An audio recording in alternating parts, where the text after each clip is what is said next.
Hey, what's up, guys? It's your man, Sean Zittel. Just wrapped up the live for Derek Chisora and Deontay Wilder.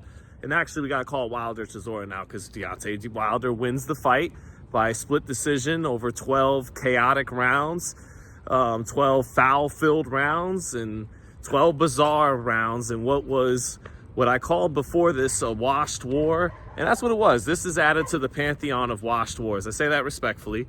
But kind of like we had with Regis Prograis and Jojo Diaz a few months ago in Chicago, a fight between two fighters well past their best, maybe even probably shot, but still showing enough heart and enough gumption to make it the distance and to produce a relatively fun fight.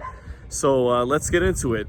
I think that ultimately the call of a split decision was a good call and that the right man won. I think a split decision's fair because this fight came down to Wilder hurting Chisora multiple times, getting more leverage the times he was able to get off with his punches, but Chisora outworking him for stretches of the fight, for big portions of the fight where he just bulled his way in, and got clubbing shots into the body.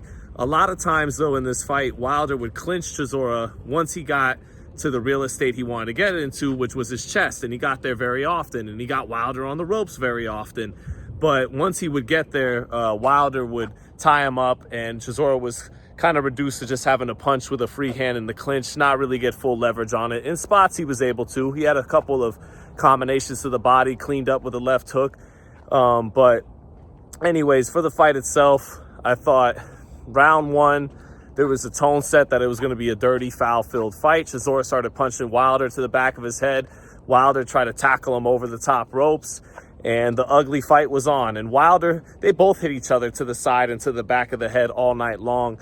But Wilder answered the bell in that case. He said, all right, well, we'll hit each other to the back of the head all night if we have to.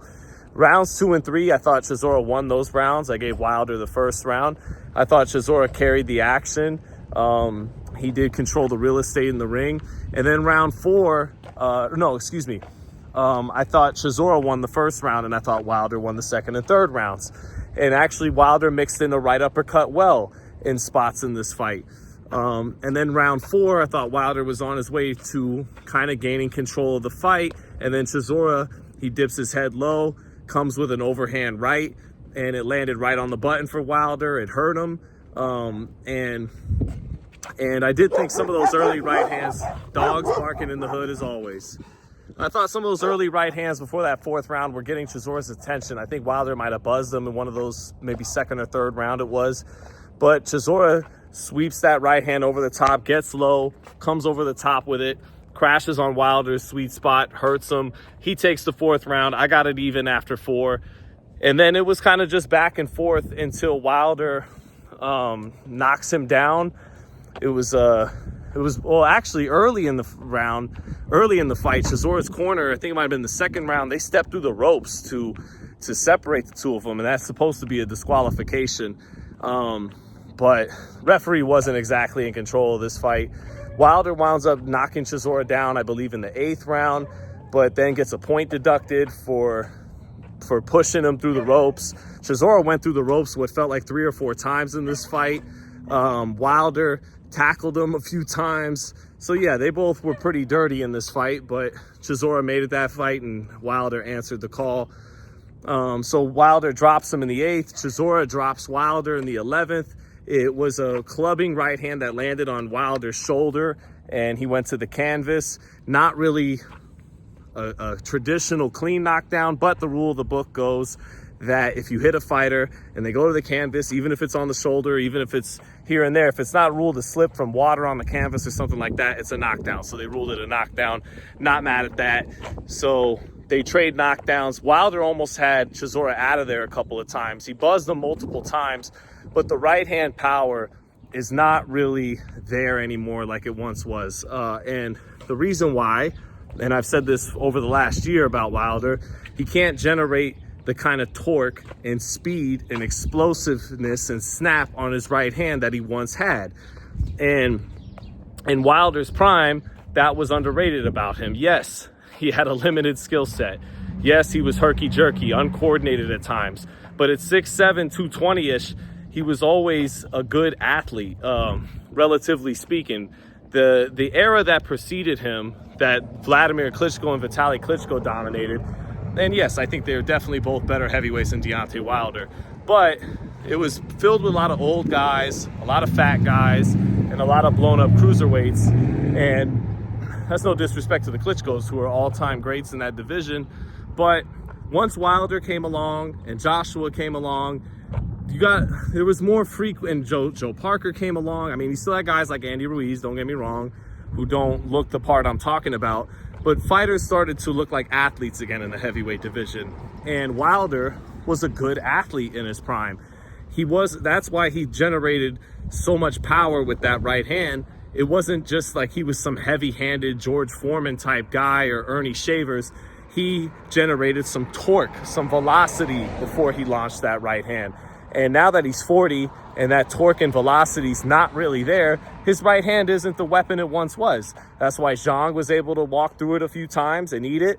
That's why Chisora was able to walk through it. And because Chisora, to his credit, is kind of a crafty, old school heavyweight that will cross his arms a little bit, he'll get low. A number of times when he was hurt, he was resourceful enough to make Wilder miss some shots, miss some right hands. But the point being, Wilder's right hand isn't what it was. And I think, I'm going to stick up for Wilder a little bit. I get it. I get people saying he was just a protected, overrated heavyweight and all that. I understand the argument. I grasp it. But when I was growing up, and I've said this about Deontay before, limited punchers like Ernie Shavers and Ron Lyle were romanticized. It wasn't like they were heavyweights that started late, that had their own limitations. But they were more celebrated for being the vaunted punchers that they were. They would make all-time punchers list, even though neither one of them ever won the heavyweight title. Wilder won a version of the title, but was never the legit lineal heavyweight champion. But still, he picked up a WBC belt. He beat some solid faded names like Chris Arreola, who went on to give Andy Ruiz a tough 12-round fight, tougher than expected. Beat Luis Ortiz, who might have been older than his birth certificate really said, coming from Cuba.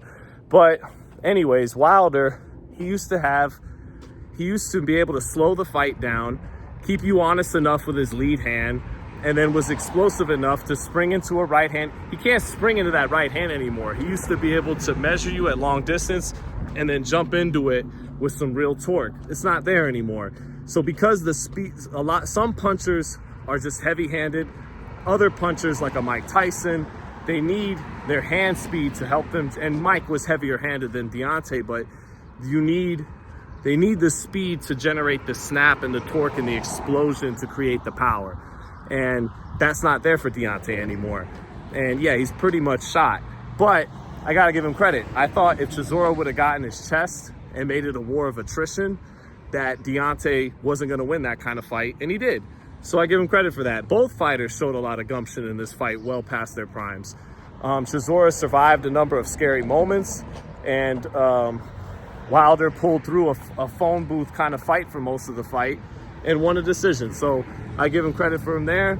I think Joshua beats him right now. Joshua's past his prime, but Wilder looks more just straight shot than he does faded. Whereas Anthony is a couple years younger, not quite there. Anthony Joshua does get the yips sometimes, so there's a chance for Wilder, but I think Joshua would beat him right now. I think he has more in the tank. Maybe DAZN tries to swoop in and make Joshua and Wilder, but I think Netflix is going to want to go ahead and push through with Fury. But Fury is a spent force a lot too. Fury's not the same fighter he once was anymore. In 24 rounds, many of them won, a good amount of them won by Alexander Usyk. Yeah, he was competitive in both fights, but Usyk clearly beat him both times. I don't know how much Fury really has left after the 3 wars with Wilder, getting dropped by Ngannou, the Usyk fights. So what you're seeing is this era coming to a close. And, Wilder, Joshua, Fury, they're all well past their best. I think Wilder's the most faded out of all 3 of them. And Moses Saitama is poised to take over this division. Usyk is the current reigning king. He's basically beaten everyone. I don't want to see Wilder fight Usyk. Sure, if him and Joshua want to fight the most overexpired, well past their expiration date fight, one of them, I'm not even speaking coherent sentences, that would be one of the most past its expiration date fights of all time, Wilder and Joshua. But if they want to do it, fine, go ahead. But yeah, Usyk once upon a time would have been an interesting fight because it would have been a tightrope act for Usyk. Usyk would have had to avoid getting hit with one really nasty right hand over the course of 12 rounds. So that suspense of Wilder getting outboxed every round, but could he land that one right hand? That would have made the fight have some suspense and intrigue. The days of that right hand are gone. So, yeah. But again, I give credit to Wilder, man. I think it's, I disagree that he's just was always some, you know, overrated bum or some shit like that. No, I think he was once upon a time between being 6'7" with decent athleticism.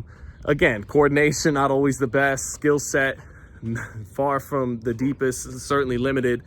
But I think between the speed he had at 6'7", 220, and the power he was able to generate on his right hand, and a little bit, yes, I'll say it, underrated sense of distance. There's a reason why the threat of that right hand, and he would control the range and slow down the pace of all those fights in his prime. Sure, you could talk about level of opposition, but he had something to do with that too.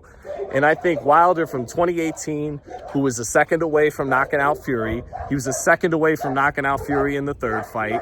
He earned that draw with Fury in the first fight, knocked out Luis Ortiz twice. I think that guy was a formidable force. I don't think he was that easy and out like people are making it out to be, since now he's well past his prime and shot. But that is true. He is not the fighter he was. And again, I'm not arguing Wilder was some all-time great, but I will argue he was an all-time great puncher with his right hand once upon a time, but that right hand does not exist anymore. So credit to Chisora. Anyways, back to the end of the fight, which I was touching on 10 minutes ago. Down the stretch, Chisora, I wouldn't have been that mad if Chisora won the fight either. I think he outworked Wilder in some of those rounds. But overall, over the story of a 12-round fight, Wilder hurt him more times. The few times he got his work off, it was he was able to generate more leverage outside of a couple of overhand rights by Chisora. That knockdown was the best moment of the fight in the 8th because Chisora hit him with a clean overhand right that hurt Wilder in the 4th, and then Wilder stared at him, came back with his best shots, hurt him into the ropes. Chisora eventually went down in an ugly sequence. Anyway, add it to the pantheon of washed wars. This fight isn't that consequential to the heavyweight division overall, so. But Wilder fights to live another day. I don't know if that's necessarily a good thing, but I want to give credit to both men for the gumption they showed well past their best. It was ugly and chaotic. So if you enjoyed it, have fun enjoying it. See you guys on the next one. Peace. Also, Wilder just couldn't really pull the trigger that much consistently. There would be times he'd have distance between him and Chisora, right where he wanted him to line him up, and he just didn't really pull the trigger. And part of that is because Chisora got underneath a fair bit of his shots, make you question your distance a little bit. He'll get underneath and then crash over the top with a, sweeping, big overhand, right hand kind of haymaker. But also it's just because when you become shot and you get well past your prime, one of the big signs is not being able to pull the trigger anymore. So just another technical tidbit there from this fight. Peace.